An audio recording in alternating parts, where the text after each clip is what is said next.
What's up, everyone? Host Brittany, and welcome to Randomness. Before diving into today's episode, did you know that this podcast has a supporters club? By becoming a member, you not only gain access to exclusive content, but also play a crucial role in supporting your favorite podcast. See the link in the episode description to find out more. Now, let's get back to the episode.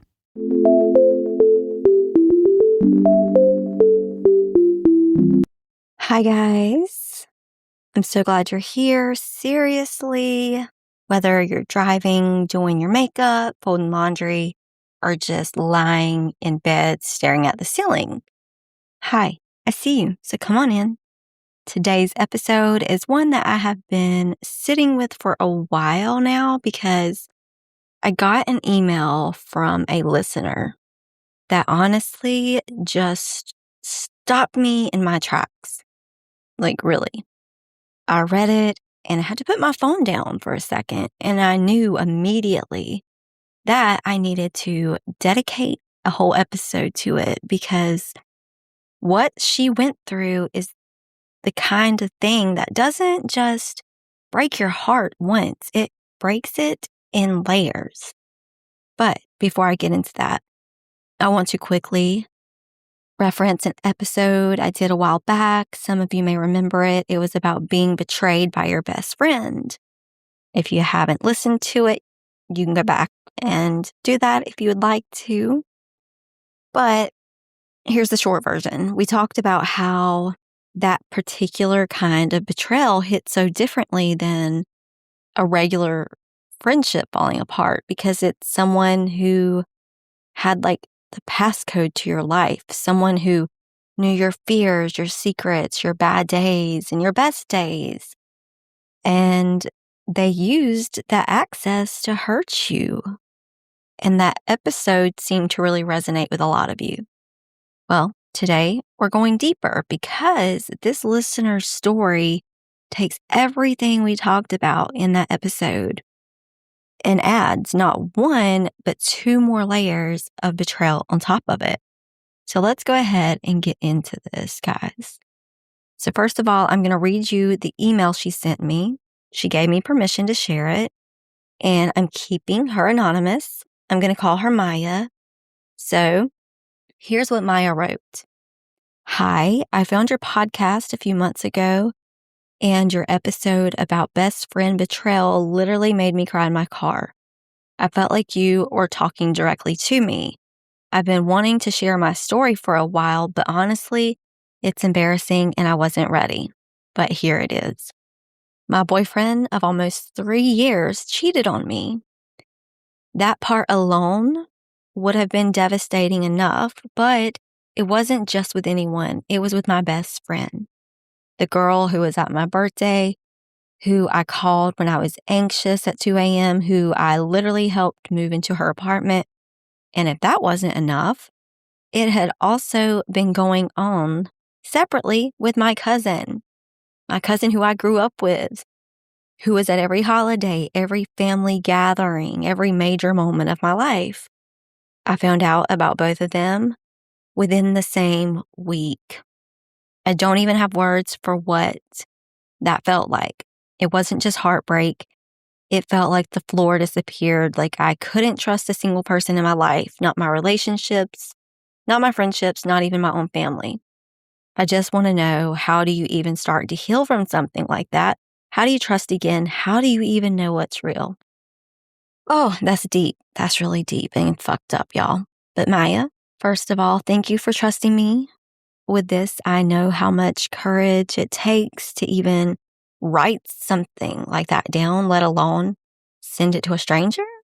And I want you to know, and I want everyone listening to know, there is nothing embarrassing about what happened to you. You did not do this. This was done to you. All right, so let's talk about this.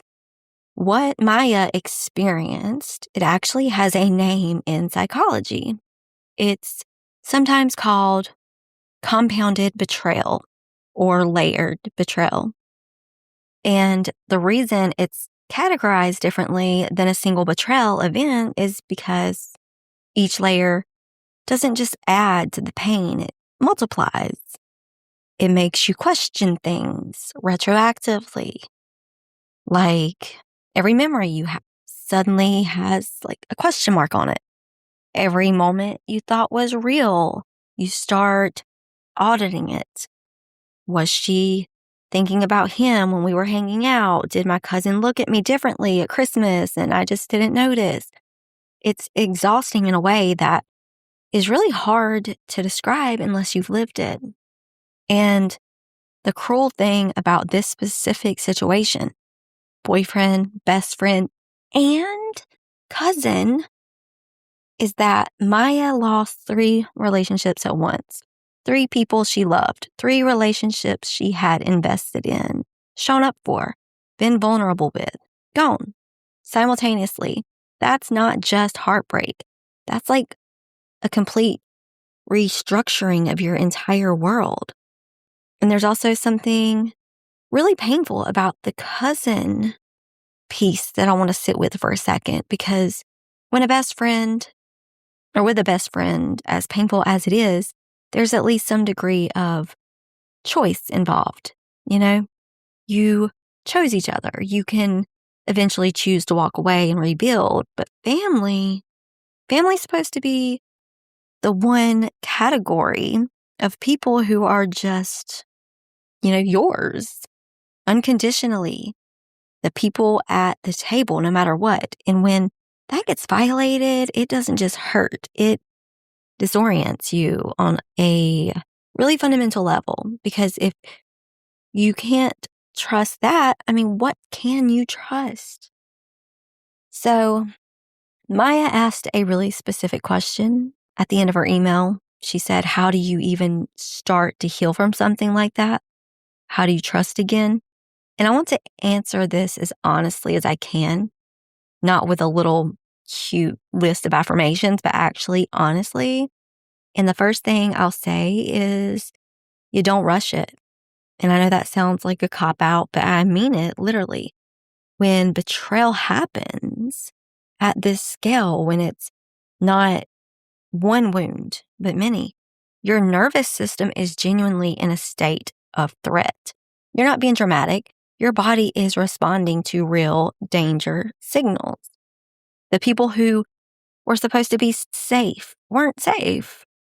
And so the work of healing isn't just emotional, it's physiological, and it takes time for your system to recalibrate and learn that most people are not a threat, even when a few devastating ones were.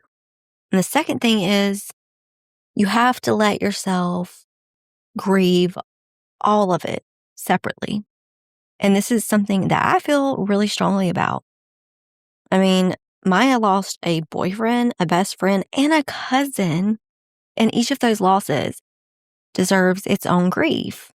It can be tempting to collapse it all into one giant mass of pain and just try to survive it. But I think that actually delays healing. Give yourself permission to grieve the relationship, then grieve the friendship, then grieve what you thought your family dynamic was. They are separate losses, and I feel like they deserve separate space. The third thing, and this one's a little harder, is the goal isn't to trust everyone, it's to trust yourself. And here's what I mean. After something like this, a lot of people become afraid that they're just bad at reading people, that they're naive, that they'll always miss the signs. And I think that fear makes sense. But I also think it's the wrong lens, because the question isn't, why didn't I see it? The question is, why did they hide it so well? The failure here was theirs, not yours. And rebuilding trust isn't about becoming more suspicious of everyone. It's about learning to trust your own instincts again, to slow down and listen to that little voice when something feels off, to let people earn closeness over time instead of giving it away all at once. That's not becoming cold, that's becoming wise. And I also want to say something to anyone listening who might be in Maya's shoes or something close to it. The shame piece.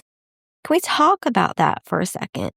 Maya said she was embarrassed, and I understand why she felt that way, but I want to push back on that gently because shame is one of the sneakiest things betrayal does to us. It makes us feel like we're the ones who should be quiet about it, like we're the ones with something to hide, and that's so freaking backwards. The people who should feel shame are the ones who made the choice to deceive and betray, not the person who loved them. You are not embarrassing. You're not stupid. You're not broken. You are someone who loved people and trusted them, and they didn't deserve it. That's their story, not yours. Now, I want to close this episode by coming back to something Maya asked. How do you know who's real? And honestly, you do not know right away. And I think accepting that uncertainty it's just part of the process. Real people reveal themselves over time through consistency, through showing up, through what they do when it's inconvenient to be a good person.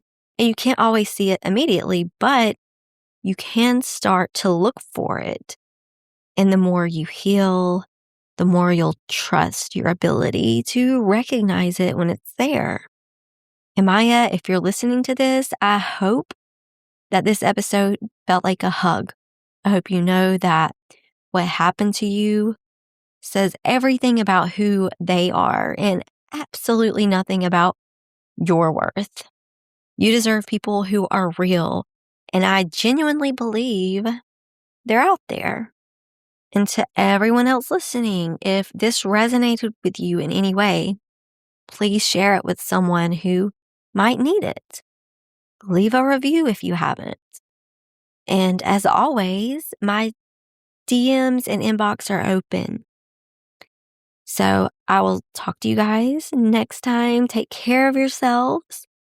And until then, remember the people who have to hide what they were doing already knew it was wrong. That's on them, not you.